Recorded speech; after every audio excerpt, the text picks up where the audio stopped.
Kailangan niya na masasandalan at makakapitan. Ang mga braso niya ay kusang yumakap sa batok ni Randy. Ang kanyang likod sinandal niya sa pader. Hanggang katawan nila ay tuluyang naglapat. Matagal ang halik niya at waring ayaw na nilang matapos. Ngunit kailangan sumagap ng hangin kaya't sabay silang naglayo. At buhaw sa mapusyaw na liwanag ng ilaw, naglapat ang mga mata nila. That was the sweetest kiss I've ever had. Paanas ni Randy habang nilalularo ang daliri sa paligid ng labi niya. Napalok si Sandra. Tila lalo siyang kinapos ng hangin dahil sa pagkakasensual na kilos ng binata. Ngunit sa dakong huli, pinili niyang magtempe. Randy, hating gabi na. Gusto ko magpahinga? Natigilan ang binata sa ginagawa pagkaway napalingap ito sa paligid. Yeah, you're right. Hating gabi na nga pala't baka masyado ka mapuyat. Anyway, I really have to go. Saka isang mabilis na halik sa labi ang ginawa nito at tumalikod na tungo sa kotse nito. Ngunit tinimpi na lamang niya ang pagtutol na dama. Ayaw pa niyang mawala ito sa kanyang paningin. May ngiti sa mga labing nakatulog si Sandra ng hating gabing iyon at nang magising kinaumagahan agad na napangiti nang unang dumatal sa isip ang mukha ni Randy. Kahit tinatamad pilit ibinangon ng sarili mula sa kama. Mabilis nag-shower at nagbihis dahil tanghali na. Kasalanan mo to, Randy. Bulong pa sa isip habang nagmamadali sa pag-aayos ng sarili. Pinuyot mo ako kagabi. Tsaka siya napangiti. Sa lahat ng pang-aabala ng isang lalaki sa buhay niya, ang pang-aabala ni Randy ang kanyang nagustuhan. Ngunit nalulunod sa galak ang puso niya dahil sa bagong damdamin na pinakita sa kanya ng binata. May isang bagay na hindi rin dapat mawaglit sa isipan niya, si Rodel Valmadrid. Susan, after lunch na ako makakapunta dyan. May asikasuin lang akong mahalagang bagay. Bilin ni Sandra sa kanyang kalihim. Tinawagan ito sa cellphone bago minani-obrang palabas ng garahe ang kotse. Pag-aari niyang Oxford Textile Mills na nakabase sa Laguna. Gayun din ang Zandra's Garment Factory sa Mandaluyong. Formal ang mukhang pagbabalita ni Randy kay Rodel. Natigilan si Rodel. Kung mayaman nga si Sandra, ibig sabihin malayong salapi ang hangad ng dalaga sa pagpipilit na kilalanin ng lalaki bilang anak. Elise Villamor ang pangalan ng ina niya. Sa Amerika ay pinanganak 26 years ago. Nakuyom ni Rodel ang kamao. Sa Amerika nga sila naghiwalay ng das noon ni Elise Villamor, isang fashion model, liberated na dalagang umaliw sa lalaki noong panahong nalungkot to sa pagkakalayo kay Luis. 3 buwan nakipag-live-in si Rodel kay Elise at sa pagkakatanda nito, naghiwalay silang magkaibigan at nangakong di nagagambalan na isa't isa dahil natuklas ang kapwa na sila hindi liligaya dahil walang pag-ibig na namagitan sa kanila. At minsan man hindi nito inakalang nagbunga ang pagniniig nila ng babae. Ano pang nalaman mo tungkol kay Sandra? Naguguluhan si Rodel kay Randy na saglit tumigil sa pagsasalita. After 7 years, inuwi rito ni Elise ang kanyang anak. Nanirahan sila sa Laguna. Palibhasa mayaman na magulang, nakapagsimula ng negosyo, tila hinihipang lobo sa paglago. Lihim na pinag-aaralan ni Randy ang damdamin na nakasungaw sa mga mata ni Rodel. Ang ama niya, nalaman mo na ba kung sino? Ilang saglit na di kumibaw si Randy. Pangalan ninyong nakalagay hindi lang sa birth certificate niya, kundi sa lahat ng papeles na may kaugnayan sa kanyang buhay. Damn! Napatayo sa swivel chair si Rodel, nagpalakad-lakad sa kabuuan ng opisina nito. Gusto kong alamin mo kung anong totoong ako ang ama niya at natigilan sa iba pang sasabihin ng lalaki nang biglang bumukas ang pinto. Buhat to'y sumungaw si Sandra kasunod ng isang babae. Ma'am, bawal ho kayo dyan sa loob. Wika ng babaeng kasunod ng dalaga. Sandra? Sir, pinipigil ko ho siya, ayaw niya makinig at... It's alright, Miss Martin. Malumanay na wika ni Rodel sa kalihim nito. Iwan mo na kami. Sarkasiko ang ngiting sumungaw sa labi ni Sandra na taas noong humakbang palapit sa dalawang lalaki. Now I know, may dahilan ka sa paglapit sa akin. Wika niya kay Randy nakatingin. Isa ka palang espiya. Sandra, let me explain. Nagkataon lang... It's alright. Detective Randy Andrales. Trabaho lang, walang personalan. Bakit nagtataka sa palitan ng salita ng dalawa? Mas nananaig kay Rodel ang pag-aalala ng mga sandaling iyon. Anumang oras dadaan doon sina Charmaine at Luis para daanan ng lalaki at sabay silang mananghalian. Sandra, sana'y paniwalaan mo ang... Enough, Randy. Wala akong pakikinggan isa man sa mga paliwanag mo. Anyway, hindi naman ikaw ang talagang sadya ko rito. Pagkaway bumaling ang dalaga kay Rodel. Kamusta ka na, Mr. Rodel Valmadrid? Nakalap mo na ba ang impormasyong kailangan mo para mapatunayang ikaw ang aking ama? Sarkasikong tanong niya. Matalim ang anyong sa nalubong ni Rodel ang titig ng dalaga. Hindi pa sapat ang katibayang hawak ko, Sandra. Gayunpaman may isang bagay na po pwedeng magpatunay na anak nga kita, at yon ay ang pagiging magkamukha natin. Papa! Bumungad sa bumukas sa pinto ang mukha ni Charmaine. Charmaine, iha! Luis? Lalong taranta ang lalaki nang sumunod na pumasok ang asawa. How dare you, Rodel? Naitago mo sa akin ang bagay na to sa nakalipas na ilang taon? Punong-puno ng panunumbat ang tinig nito. Luis, Charmaine, bigyan niyo ako ng pagkakataong magpaliwanag. Hindi ko alam na... Stop it, Papa! Bulyaw ni Charmaine at tigmak ng luha ang mga mata. All these years, napaniwala mo kung isa kang ideal na asawa at ama. Yun pala may multo kang itinatago? Isang matalim na sulyap ang iniwan ng babae kay Sandra at nagtatakbong palabas. Charmaine! Tawag ni Rodel, ngunit nagmistulang bingi ang babae. Nang bumaling si Rodel kay Luis, tigmak ang luha ng mga mata nito. Hindi mo siya masisisi, Rodel. Iginalang ka niya, inidolo, pero anong ginawa mo? Sinira mong paniniwala niyang isa kang ulirang asawa at ama. Luis! Isang malalim matitig ang iniwan ni Rodel kay Sandra bago to sinundan ng asawa. Kung nagulat sa bilis ng pangyayari dahil di inaasahan ang komprontasyong iyon, nanatiling nakatitig sa pintong labasan ng tatlo ang dalaga. Bakas din ang di matawarang sakit sa mukha niya. Sandra, mag-usap tayo. Pukaw ni Randy sa kanya. Sukat doon na balik sa wisyo ang dalaga. Matalim ang titig sa lalapan niya ito. Para ano? Para bulahin mo ko? No way, Detective Randy. Adrales. Minsan mo lang akong paikutin sa palad mo at hindi na mauulit yon. Sandra, nagkataon lang na ang galing mo namang investigador. Pinaamo mo muna ang iyong iniimbestigahan para sa bibig mismo nito makuha ang mga kailangan mong impormasyon. Humakbang pa atras si Sandra. Napailing si Randy at napasuklay ang mga daliri sa sariling buhok. Nakikiusap ako sa iyo, Sandra. Pakinggan mo ang paliwanag ko. Isang sarkasikong ngiti ang iniwan ng dalaga rito bago tuluyang lumabas sa opisinang iyon. Sandra! Ngunit nagmistula siyang bingi sa patakbong umalis sa lugar na iyon. Damn! Napamura ang binata at di malaman kung kaninong ibubunto ng galit. Shit me! Ang laki kong tanga! Sukat na paniwala ko ng lalaki yun sa mga kasinungalingan niya? Sisi ni Sandra sa sarili habang pinapatakbo sa kabaan ng kalsada ang kotse niya. Ang luha ay hindi maampat-ampat kaya bahagyang nanlalabo ang kanyang paningin. Gayunpaman may nanatiling matatag ang pulso niya sa pagkakahawak sa manibela. Malakas na busina ang gumulantang sa pang-uumantak niyang damdamin. Damn that man! Mura niya na masilip sa rearview mirror ng kotse ang pamilyar na sasakyan ni Randy. Nakasunod to sa kanya at ngayon patuloy na rin sa pagbusina. Ngit-ngit na din ina ng dalaga ang tapak sa gasolina ng sasakyan. Wala siyang pakialam kung nagmumuntik-muntika ng mabangga ang kotse niya sa mga nakasalubong na motorista. God! Nakadama ng pagkataranta si Randy nang makita niyang ginawa ni Sandra ng pagpapabili sa kotse nito. Baka mabangga siya. Nagdalawang isip ang binato kung patuloy na hahabulin ito.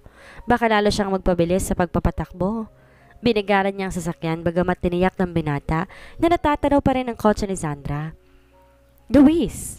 Nang abutan ni Rodel ang asawa, pasakay sa kotse, agad nitong niyakap ang babae. Let me go, Rodel. I hate you. No! Hindi kita bibitawan hanggang di mo pinapakinggan ang paliwanag ko? At anong papakinggan ko? Nasa loob ng ilang taon nagawa mong itago sa akin ang anak mo sa labas? Kahit ako hindi makapaniwala nagkaroon ako ng anak sa ibang babae. Natigilan si Luis. Anong ibig mong sabihin? Bago mo ako bigyan ng pagkakataong magpaliwanag, hinihiling kong lawakan mong iyong isip. Sumasamang wika ni Rodel. Bakit mo nagawa sa akin to, Rodel? Bagamat na magsalita, ito'y bahagyang kalmante ang tinig. Luis, maniwala kang wala akong ibang babaeng minahal maliban sa'yo. Nagkataon nga lang na may nangyaring di ko sinasadya. Bagamat labis-labis ang sakit ng kalooban ni Luis, pilit itong kinapang pangunawa at pagpapatawad sa dibdib. I am listening, Rodel. Maya-may wika ng babae. Sana'y kapanipaniwala ang sasabihin mo. Nakahinga ng maluwag si Rodel. Masuyo nitong inalalay ng asawa, pasakay sa kotse nito at doon nito ipinaliwanag ang lahat-lahat. Walang balak na pumunta sa textile mill sa Laguna si Sandra. Ngunit natagpuan niya ang sarili na papasok sa naturang pabrika. Good afternoon, ma'am. Magalang ng bati ng gwardyang nakatalaga sa pinto ng dalawang palapag na building. Walang kibong nilagpasan lang yun ng dalaga at tuloy-tuloy siyang umakyat sa ikalawang palapag. Miss Val Madrid. Napatayo si Attorney Bonifacio nang bumungad sa pinto si Sandra. Kamusta rito? May mga bago bang nangyari? Formal lang mukhang tanong ng dalaga. Naupo sa sofa, tila pagod na pagod, nilapad ang likod sa sandalan niyon. Wala naman po, ma'am. Nabubulol na tugon ng abogado. Dahil sa hibe at sa masarit emosyon, di gaanong pinansin ni Sandra ang tila pagkataranta ng abogado. Ang mga tao, hindi ba nila itinutuloy ang balak na pagwelga? Napakiusapan ko na ho sila. Good. Pagkuway tumayo sa sofa ang dalaga. Magpapahinga lang ako sa office ko. Don't tell anyone narito ako sa Laguna. Yes, ma'am. Damn. Hanggang ngayon hindi pa rin mawala ang ngit-ngit ni Sandra sa isiping naglalandian silang isang lalaki. Sana'y parinindigan ko na lamang ang pariniwala ko na walang lalaking matino. Ayoko matulad kay mama na namatay na patuloy nagmamahal sa aking ama, bagamat patuloy ako nasasaktan. Marahang isinandal ni Sandra ang likod sa swivel chair. Minsan pang kinuha sa bagya ang diary ng inang si Elise. Dear Diary, I met him by surprise. Nakita ko siya sa isang bar sa Los Angeles at isang umiinom. Gwapo at patangkad. May mga matang malungkot ngunit nang mapasilip sa akin at magkatitigan kami. Tila ako humihigop na lumapit sa kanya. Nang lapitan ko siya, akma akong titingin at lalapitan. Sabi ko sa sarili ko, nasa Amerika ako kung saan moderna ang mga babae. Gentleman naman siya at sa pagkagulat ko, isa rin siyang Pilipino. That was the beginning. Pakiramdam ko ayoko nang malayo sa kanya. Sinamahan ko siya sa pag-inom hanggang kapwa kami malasing. At dahil akong mas matino, sa aking kotse ko siya sinakay at inuwi sa aking pad. And that was the most wonderful night na naranasan ko sa pananatili ko sa Amerika. We made love kahit lasing siya. Nagawa niyang dalhin ako sa langit na hindi nagawa ng mga lalaking naroon. Nagkaroon ng kaugnayan sa buhay ko. Saglit tumigil si Sandra sa pagbabasa sa diary ng ina. Kagatlabing ipinikit ang mga mata. Masakit isipin na sa paghahanap ni Elise na lalaking makapagpapaligay rito ay marami itong nakarelasyon na lalaki. Ngunit habang nagtatali kami, binabanggit siyang isang pangalan, Luis. Yon ang pangalang paulit-ulit niyang iniuusal hanggang matapos ang aming pagniniig at hanggang makatulog siya. And God knows, noon ko lang naramdaman ang ganong klaseng titig at panibugho. Nagsiselos ang sino mong babae na iyon kahit na hindi ko pa alam kung totoong binigay niyang pangalan sa akin. Rodel Valmadrid. Bago siya nalasing, yun ang sinabi niyang kanyang pangalan. Pangalang agad na nagkaroon ng puwang sa aking puso at isipan. Muli, tumigil sa pagbabasa si Sandra. Randy Adrales. Usal niya sa pangalan ng gwapong detective. Ang pangalan mo pa lamang lumilikha na ng kaba sa puso ko. Ngunit nang magising siya at hindi makapaniwalang may nangyari sa amin, nagkunwari akong baliwala yun sa akin. Ayoko mabahala siya at lumayo. Sinabi ko sa kanyang huwag mag-alala dahil hindi ako yung tipo ng babaeng naghahabol ng pananagutan. And I'm glad hindi nga siya natakot. She stayed with me sa loob ng ilang araw hanggang maipagtapat niya sa akin na may naiwan siyang asawa sa Pilipinas. Pagamat mahal na mahal niya ito. Pakiramdam ko noon ginugutay ng panibugho ang puso ko. Ngunit hindi pa rin ako nagpapahalata. I comforted him. Inaaliw ko siya. Pinagsilbihan sa abot ng aking makakaya. Gusto kong ipadama sa kanya na may ibang babae na maaaring magmahal sa kanya. Ngunit bigo ako. Pagkatapos ng ilang buwang relasyon sa kama, iniwan niya ako. At sa kahuli-huli ang sandali, hindi ko nagawang aminin sa kanya na totoong minahal ko siya at hindi yun lang ang habol ko. Masakit ngunit tinanggap ko.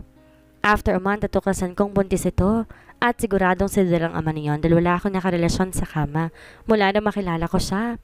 Konsolasyon ng una na nabunga ang kabagubalag kong pag-ibig sa kanya. Pero nang makita ko ang baby ko, muling napuna ng kalungkutan ng puso ko.